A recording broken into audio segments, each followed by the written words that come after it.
ई-सिटी news पहुंचाएगा आप तक हर खबर।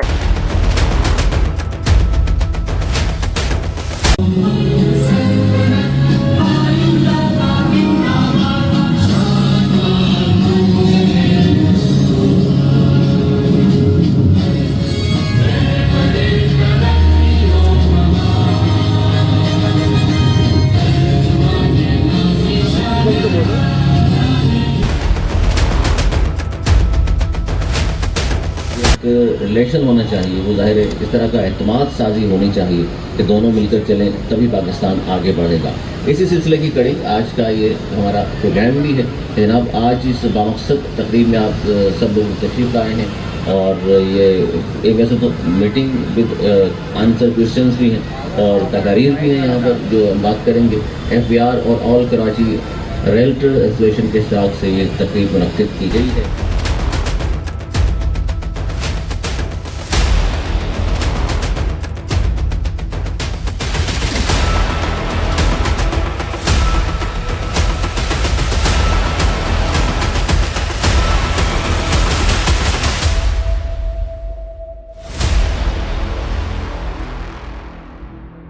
काले धन के टैग को ख़त्म करने के लिए आपके मुल्क में ये 4 शोबे जिसकी मैंने बात की, जो नॉन फाइनेंशियल सेक्टर्स की मैं बात कर रहा हूँ, उन्होंने 4 सेक्टर्स आइडेंटिफाई किए।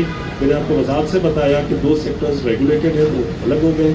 ये दोनों सेक्टर्स, ज्वेलर्स का और रियल इस्टेट का, इसकी कोई भी चूँकि कौमी लेवल पे ऐसी कोई रेगुलेटरी बॉडी नहीं है, इसकी वजह से, और FBR वो वाहिद इदारा है जिसके पास उन इस शोबे के से मुंसलिक लोगों का किसी न किसी शक्ल में एक अच्छा डेटाबेस मौजूद है, किसी न किसी शक्ल। अब आप के पास जाएंगे, आपको पूरे पाकिस्तान के बिल्डर्स की लिस्ट ही देगा, लेकिन अगर पाकिस्तान में कराची में कोई भी बिल्डर काम कर रहा है, उसने अपना NTN लिया हुआ और उसमें कह दिया कि मैं बिल्डर हूँ।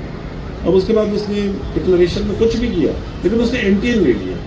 जब उसने NTN ले लिया तो FBR के पास उसके NTN के साथ उसकी पर्सनल डिटेल्स और उसकी प्रोफेशनल डिटेल्स इतनी तो आ ही गई कि जी ये बिल्डर है, ये अपने मेमन साहब ही ये बिल्डर है हमारा, ये पता चल गया है।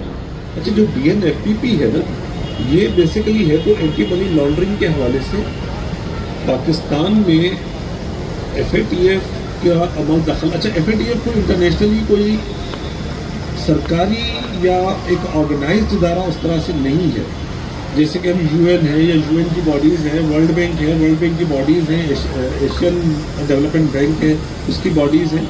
FATF एक तरह का थिंक टैंक है जो मनी लॉन्ड्रिंग के हवाले से या टेरर फाइनेंसिंग के हवाले से मुख्तलिफ चैनल्स थे वर्ल्ड ओवर, उन्होंने उसके मुतालिक एक तरतीब से कवायद और ज़वाबित बनाए कि ये क्यों होते हैं, उसको कैसे ख़त्म किया जाए। उसने बहुत मुकम्मल तफसीली रिसर्च की।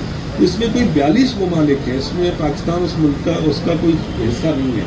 फिर उसके कुछ खित्ते हैं, उसमें से किसी एक खित्ते का हम हिस्सा है जो कि एशिया पैसिफिक के नाम से। कुछ कमी आप लोगों में है सर, तभी तो सर हम और आप एक नहीं हो पा रहे। हमें एक होना पड़ेगा सर।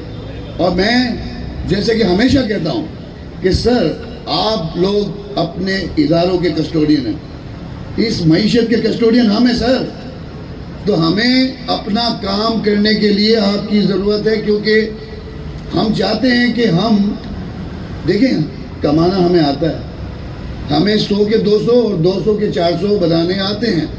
हमें प्रॉब्लम ये होती है कि जब हम 400 बना लेते हैं तो 300 चले जाते हैं। वो 300 कैसे चले जाते हैं वो आपको भी पता है और मुझे भी पता है। मैं यहाँ समझता हूँ कि पाकिस्तान को, बल्कि हर किसी को कोई भी काम स्टार्ट करने से पहले या कोई भी सोच डेवलप करने से पहले सबसे पहले उसका विजन होता है, और फिर उसके बाद उसका मिशन होता है, और फिर इसके बाद स्ट्रैटेजी बनती है, फिर जाके रोड मैप बनता है।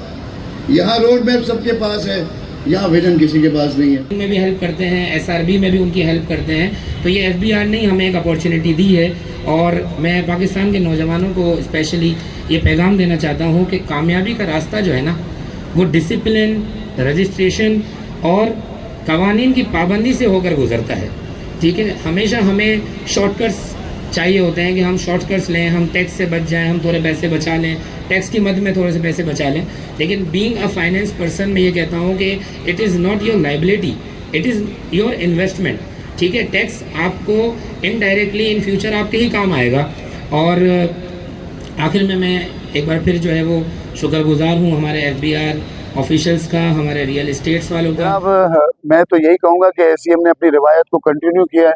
पाकिस्तान के अंदर हमेशा मैं समझता हूँ कि जब भी कोई बेहतर काम होता है या कोई अच्छी न्यूज़ होती है तो हमेशा ACM आपको हमेशा आगे नजर आएगी। और वो विजन है फरहान परदेसी साहब का, हमारे चेयरमैन साहब का, जिन्होंने हमेशा पाकिस्तान की बिजनेस कम्युनिटी के लिए, पाकिस्तान के एंटरप्रेन्योर्स के लिए वो अनएम्प्लॉयमेंट को ख़त्म करने में बहुत ही ज़्यादा मेहनत की है उन्होंने। तो मैं समझता हूँ कि उन्होंने हमेशा इन तमाम चीज़ों को सपोर्ट किया है जो पाकिस्तान के लिए बेहतर हो। तो आज का जो प्रोग्राम है, ऑल कराची रियल्टर एसोसिएशन के चेयरमैन जनाब रायल हारून साहब को और पूरी रियल्टर्स, हमारे साबिर भाई खड़े हुए हैं साथ में, secretary general all Karachi realtor association के।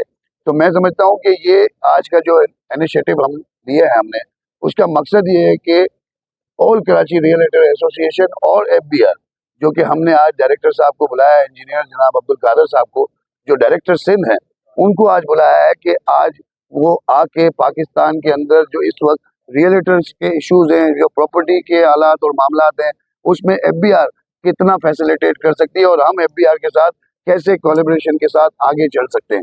बिस्मिल्लाहिर्रहमानिर्रहीम। आज जो ये प्रोग्राम रखा गया है वो DNF BP FBR DNF BP की जो एंटी मनी लॉन्ड्रिंग जो है उस पर रखा गया है, क्योंकि रियल एस्टेट सेक्टर में जो लोग हैं वो काम कर रहे हैं, वो ट्रांजैक्शंस होती हैं, जो क्लाइंट्स होते हैं उनकी प्रॉपर्टी की लेन देन में रियल एस्टेट एजेंट का जो है ब्रिज का रोल होता है। तो उसमें अगर कोई ऐसे लोग भी होते हैं जो सस्पिशियस जिनकी ट्रांजैक्शंस होती हैं, तो उनको फिर रियल एस्टेट एजेंट जो है हमारे रियल्टर्स, उनको भी जो है क्या कहते हैं ये FBR और मनी लॉन्ड्रिंग के जो है नोटिस आते हैं। तो DNF BP जो है एक प्लेटफॉर्म दिया है FBR ने, जिसमें तमाम रियल्टर जो है वो रजिस्टर्ड हों, लाइसेंसिंग होनी चाहिए उनकी, ताकि आप सेफ और सिक्योर काम कर सकें। सबसे पहले तो आपका शुक्रिया कि आप इस महफिल में आए और हमारा मौक़िफ़ जानने की कोशिश की। मैं ACM प्रॉपर्टीज़ का जो है वो तहे दिल से शुक्रिया अदा करता हूँ कि इतना बेहतरीन इवेंट इन्होंने जो है इसका इनेकाद कराया। और साथ साथ आप जानते हैं कि पूरी दुनिया के अंदर रियल एस्टेट सेक्टर जो है वो एक बैकबोन की हैसियत रखता है। बदकिस्मती से पाकिस्तान में सेक्टर को खास कोई पजीराई हासिल नहीं हुई, लेकिन हालिया दिनों में जिस तरीके से ऑल कराची रेंटर एसोसिएशन ने इस पर काम किया है, साथ में सिंध गवर्नमेंट के हमारे वज़ीर बल्दिया नासुद्दीन शाह साहब की जो हमारे साथ एक प्यार मोहब्बत का एक रिश्ता कायम हुआ है, और जिस तरीके से उन्होंने हमारे मसाइल को सुना और सुनने के बाद सिंध असम्बली में भी उसको उजागर किया, तो मैं उनका भी बड़ा शुक्रिया अदा करता हूँ। साथ साथ DNF BP का जो एक किरदार रहा है, बदकिस्मती से हमारा रियल्टर्स जो है उस तरीके से इसमें वो आगाही नहीं है। ऑल कराची रियल्टर एसोसिएशन ने ये पूरी आगाही मुहिम चलाई है कि DNF BP के साथ मिल के तमाम स्टेक होल्डर्स को एक प्लेटफॉर्म पे लेके आएँ और बेहतर से बेहतर काम कर सके रियल एस्टेट एजेंट के लिए।